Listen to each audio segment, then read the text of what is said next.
Okay, hey, looks like we're live. Happy 5/6 May 6th to you. Hope you're having a good one. I'm about to do some more Kotlin here. Let's see what we got today. So we're still in week 1, so maybe this will be another easy one. Majority element. Given an array of size n, find the majority element. The majority element is the element that appears. What's up, RazTubes? I was going to try and solve this with the Monte Carlo simulation. Nah, not today. The majority element is the element that appears more than n divided by 2 times. So literally the majority has to be at least 51%. You may assume that the array is non-empty and the majority element always exists. And I guess that there's only one. What's up, Abdul? I'm not feeling very challenging today. Feeling very sleepy today. I wasn't going to try anything too crazy. No heaps. So I don't know. I mean, it seems very similar to yesterday's, right? No dictionaries either. That's right. We could probably do that. I wonder what the best way is to find the most number. I mean, like obviously we can just count through and keep a dictionary of each number, and then just figure out which one. As soon as you see one that goes over halfway, then you're done.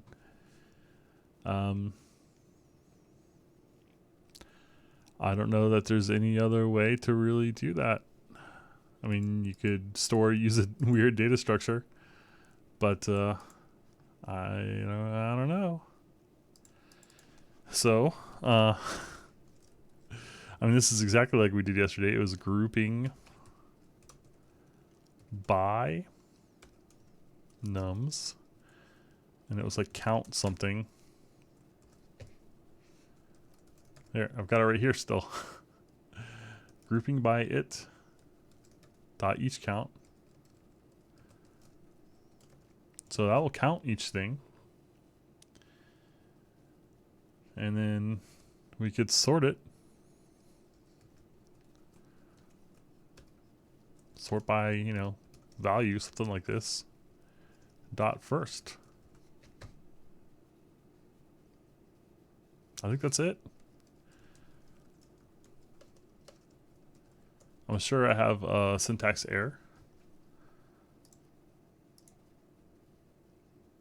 Let's see. Yep, there we go. Just drop this in there. I mean, am I misreading this problem, or is it just crazy easy? Let's do it like this. Without a dictionary.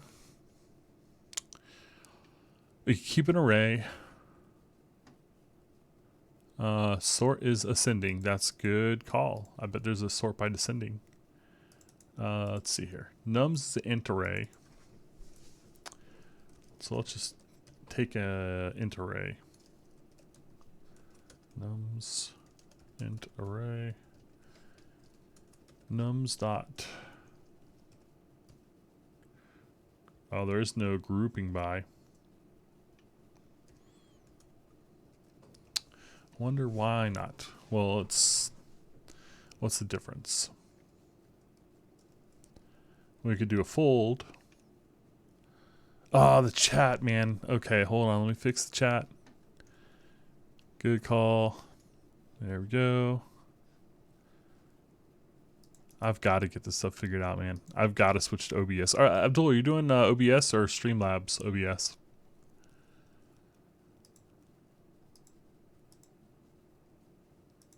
There we go.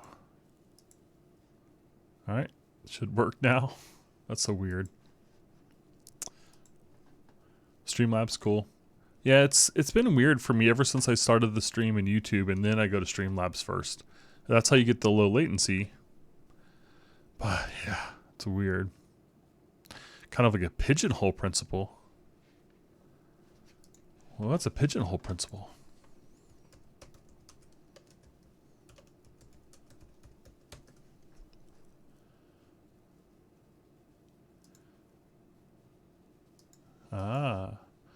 If there are more pigeons than pigeonholes, then there must be at least one pigeonhole with at least 2 pigeons in it. In this case, they do say it's a majority, so there can only be one item with a majority, and it always exists. So yeah, it's kind of a weird thing. If n items are to go in m containers with n greater than m, then at least one container must contain more than one item. That makes sense to me. Okay. Oh, that's cool. All right. So if you have 3 gloves, then you know that you either have 2 rights or 2 lefts, because you've got a pigeonhole principle. Okay, cool. That's cool. Huh. Oh, wow. Oh, over my head. I saw numbers. Math. All right. So I just got to figure out what the syntax problem here is. I wonder why grouping by doesn't work. Let's go look at what it is. So grouping by operates, oh, it's only on a character sequence. Okay, so now I want to know what group does. What's the difference between grouping and group? It seems like I could just do group by it, and that would be the same thing, right? Ah, there you go. It is the pigeonhole principle.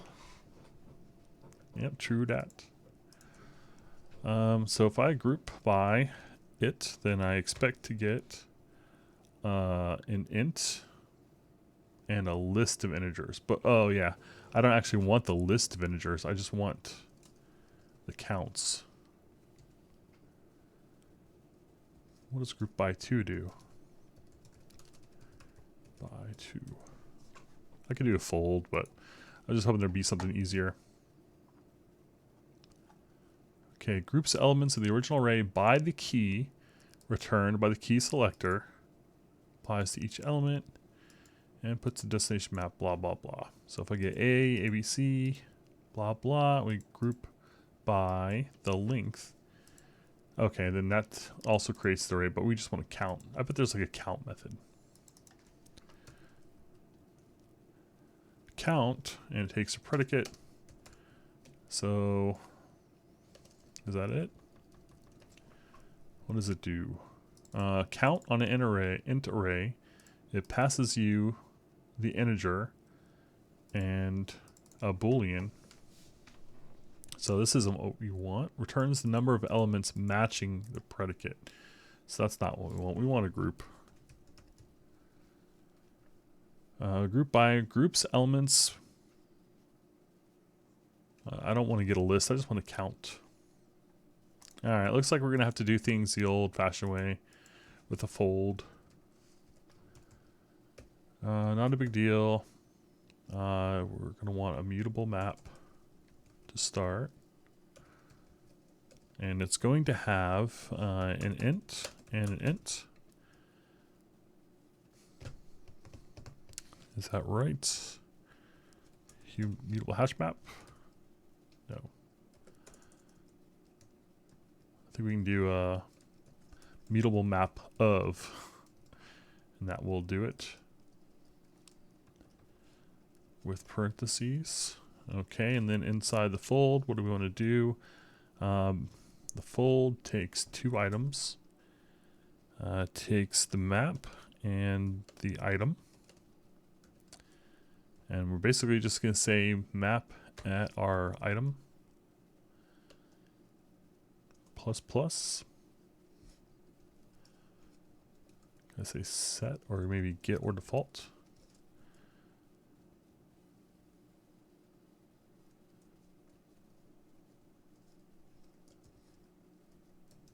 All right, yeah, sure. So we'll set map at I equal to get or default 1, something like that. What did I do wrong? Map at I equals, oh, and then I have to return the map. Okay. Let's get her default. I need to actually pass the 0. Oh, come on now. No value passed for parameter. Yes, huh? It's right there. I have to tilt the key. There we go. So get I or return 0. So that should be it. Okay, so that folds. So that basically does this grouping by here. And we have the count. And then what? You have to get the item that's the max, which I guess we could just keep it as we go along. X equals negative infinity. Infinity. Int.min. Alright, int.min. And then if max is less than map at I, then we just increment max. No, not increment. So we could just set max equals whatever's bigger. Ugh.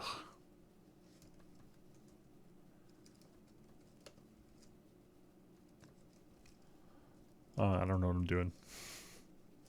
There is no ternary operator in Kotlin. That's the one thing. If max is less than, and map at I, otherwise max.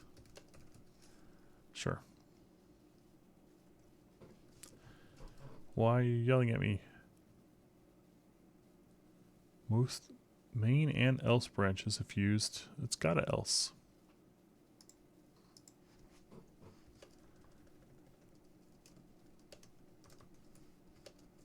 Is that it? Alright, fine. I was just being lazy. I was trying not to rename result. Alright, fine. It'll be the max of either result or map at I. There we go. It's not null. Trust me. And return result.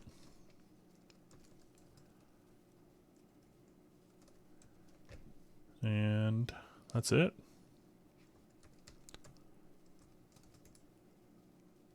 So I kind of wrote this in a weird spot. I don't anticipate any problems with this one. So I'm not too worried about it. Back this up. So we got our results. We go through, we do a fold, we initialize it to empty map. As we go along, we accumulate the values in the map. And then we keep track of the biggest one we've seen and just return it. And for some reason, in this problem, they tell us that you can assume that the array is not empty and the majority element always exists. So there can only be one majority, so we don't have to worry about anything else. It's just this. It's an AND operation. It does involve end space. So we could probably get that better. I'm sure this is not going to win 100%. I can't think of any other problems. None of the following candidates is applicable because of this. Oh, I need to get the imports for math.max.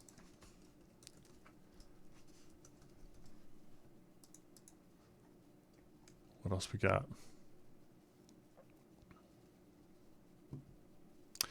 I got the wrong answer somehow.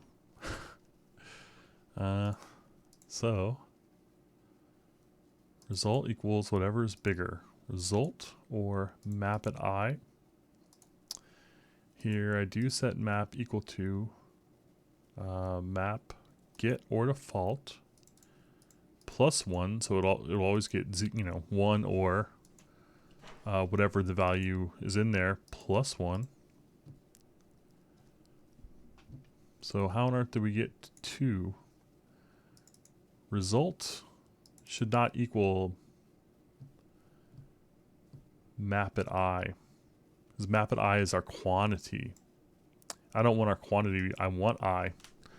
So yeah, Yep, you got it. You got it, Abdul. So if our result is less than map at I, sorry, is less than what? What? Wait, what am I doing? I need to keep track of, yeah, okay, so yeah, I did this in a weird way. I did this in a very weird way. I need to know if it's got the biggest frequency. And if so, if it's got the biggest frequency,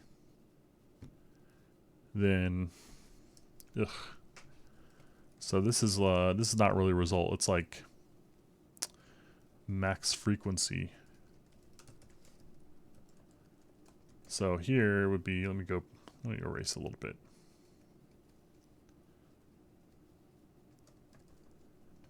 Max frequency is negative infinity. Max frequency equals this. And if max frequency, this is a dumb way of doing it, but it works. If it equals map at I, then we know that we just changed it.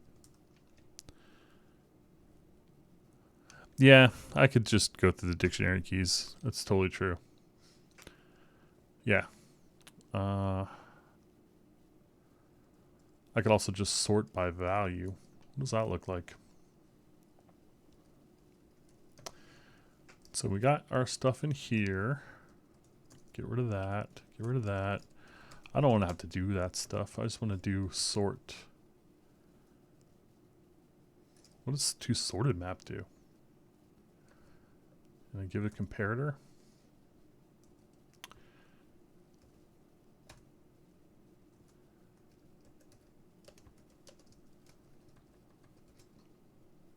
Whoa. Comparator in K, whatever that means. Yeah, sorting a hash. I was hoping I would be able to do it. Let's see. Converts the map to a sorted map. The resulting sorted map determines the equality and order of the keys according to the sorting order provided by the comparator. So I just want to give it a comparator function. And it's going to take in a key. Okay. So all I get here is the key.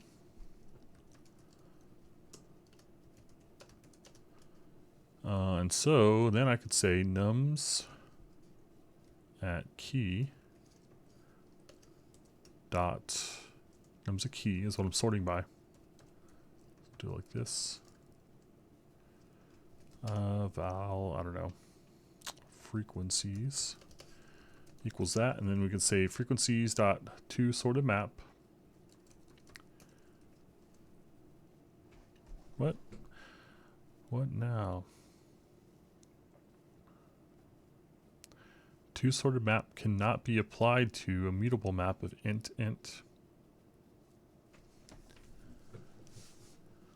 toSorted map takes in a comparator that takes in my key, which is int k, returns a sorted map of k and k. Sorry, k and v. Cannot be applied to receiver. Oh, I have to return the value that I'm sorting by. I think I'm gonna have to ask Google on this one.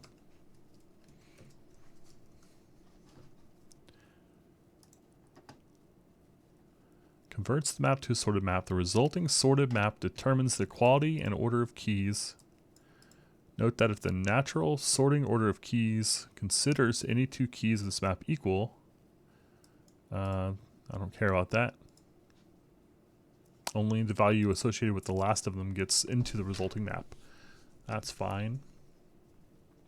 Map toSorted map, but I want to sort by a comparator. So here we go. So in this case, they have an initial map. We say toSorted map, and then they compare by.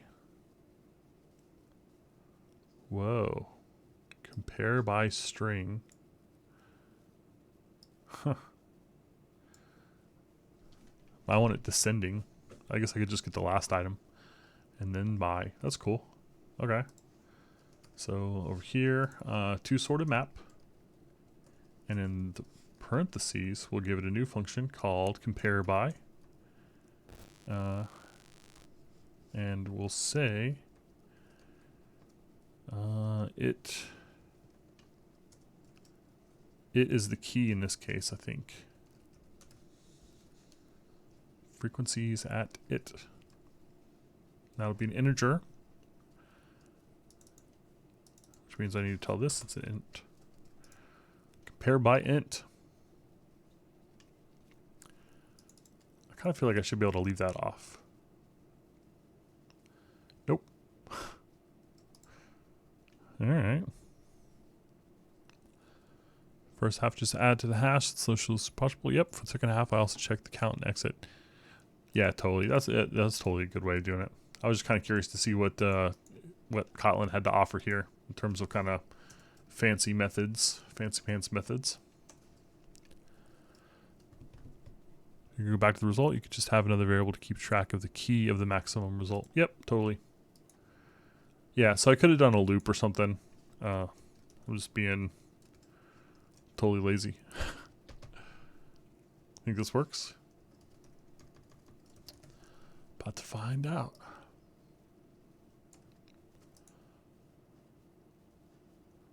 Run code. Aw, man. Return expression required in a function. Oh, yeah. Kind of important. Come on, 3. Yeah. Oh yeah, I don't know how you do it in 01. Go ahead and submit this. How would you do it in 01?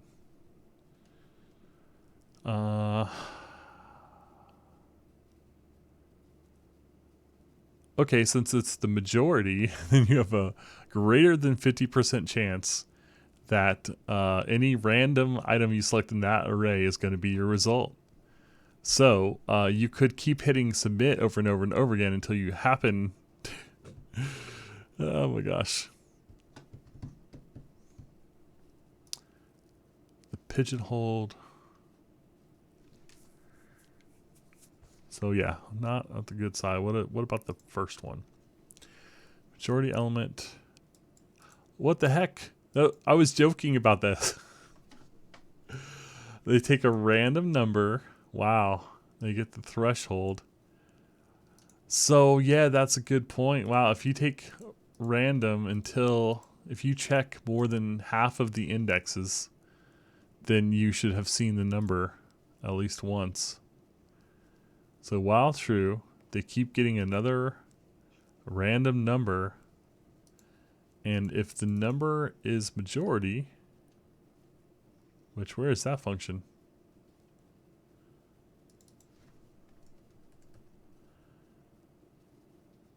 What? If it, is there a Kotlin function called isMajority? Oh, there, it's right here. I see they did it as an extension method. Okay, threw me off.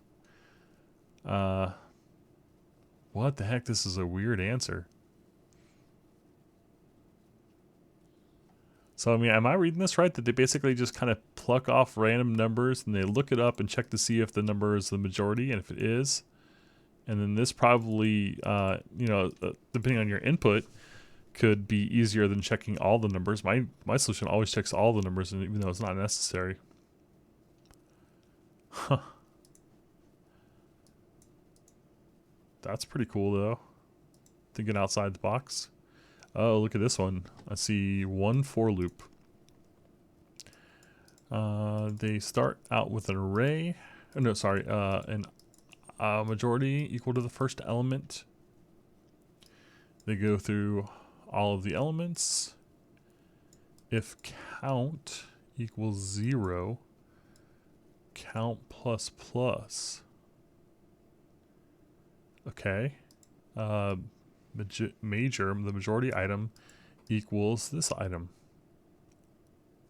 That was only if count was 0, which the count is not 0 initially. What? If the majority equals our item already, we increase the count. What? What? Otherwise, count minus minus. That is blowing my mind. So the space complexity is awesome. We only have constants, so constant space, and it's an O of n algorithm. If the count is 0, increment it. So if we had the sample there, 3, 2, 3, it would initially set it to 3. We start at 1. Count is not 0. Major equals nums at I, which is 2, so no. Otherwise, we would decrement it. Okay, so count goes down to 0. And then we move on. And we get to 3. And then count equals 0. So count plus plus, make it 1. And then, oh, and count was 3 the first time, so yeah, it doesn't matter. But then we set it to 3. So we get the right answer. It's just strange to me how we get it. I guess over time this will average out. Yeah, so okay. So the only way you can get positive 0 if the number is greater than some other number. So the only way we're ever gonna, the number that we settle on at the end should always have the highest count. Wow, that blows my mind though. It basically, the way I kind of think about it, it like kind of, it keeps like a, I'm thinking like a odometer or something, like keeps kind of a needle, and it's like, oh, it was this number, kind of back it up. It wasn't the right number. Otherwise we increase, and eventually we'll kind of get to 0 and reset that number. It just, this number, I would have to see a proof to know that this works, or like, I would definitely never come up with this solution myself. I think yeah, somebody with a mathematics degree, I think, came up with this one. Yeah, I want to see inductive proof as to why that works. Yeah, good call, Razduv's, you called it, I think. That's really elegant. That's really slick. Maybe in the discussion there is one.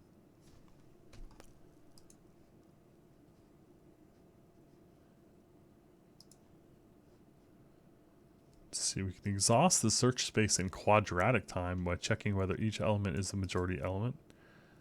Brute force. N squared, space is 01.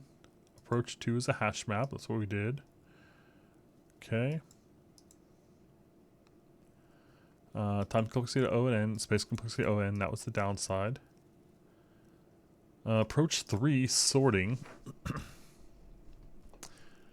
If we sort in monotonically increasing or decreasing order, the majority element can be found. Oh, that's right. Yeah, that's funny. You could always just check the middle element. Wow, that's really slick. So that would be n log n. So that's going to be slower, but you can do it with less memory. So that's cool. That's really smart, though. Sort the numbers, and whatever number is in the middle has got to be your majority. Wow. Okay. Log n, but the space complexity is better depending on whether or not, assuming you did in place of 1. Approach 4, randomization. So this is the one solution we saw. Because you're more likely to hit the majority element, a random array index is likely to contain the majority element.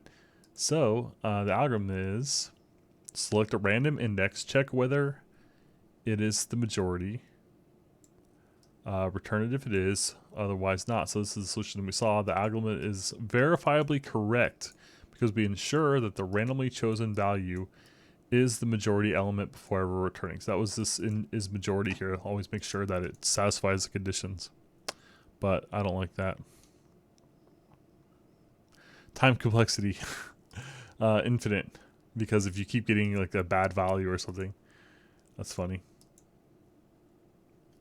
However, the expected runtime is far better. Linear.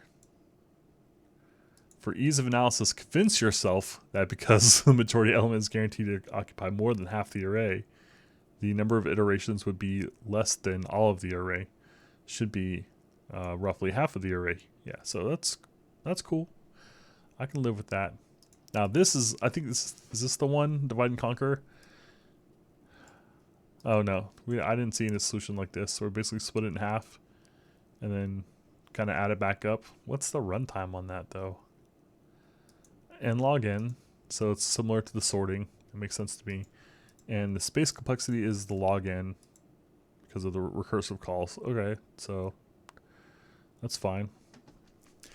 Boyer-Moore voting algorithm. If we had some way of counting instances of majority as +1 and instances of any other element as -1, that reminds me of the problem we did with like the, what was it, the signals or something? We were looking for like the high and low signal. So this looks like it could be a really good algorithm for these kind of problems. Like if we had some way of counting instances, the majority is +1 and an instance of any other element is -1, summing them would make it obvious that the majority element is indeed the majority element. Essentially what Boyer-Moore does is look for a suffix of nums where suffix is the majority element in that suffix. To do this we maintain a single count, which is incremented whenever we see an instance of our current candidate for majority, and decremented when we see something else. When it equals 0, we can effectively forget about everything in nums up to the current index and consider the current number as the candidate for majority. It is not immediately obviously why we can get away with this, but here are some examples.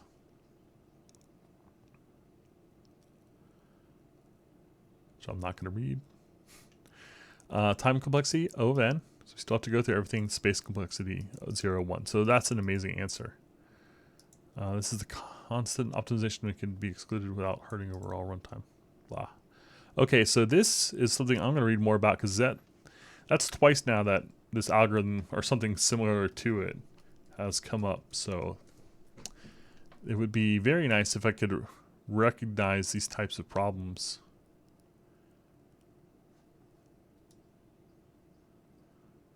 Pattern searching. Write a function that prints all occurrences, blah, blah.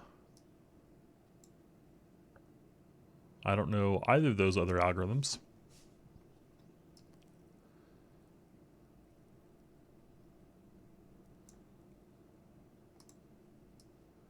Bad character.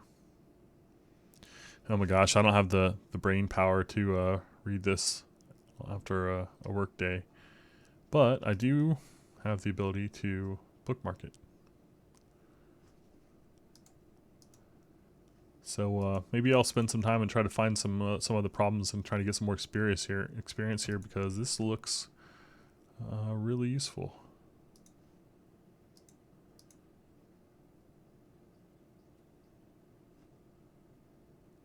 Huh. Strong good suffix. Ooh, look at that shirt though. That's pretty fly. These guys know me.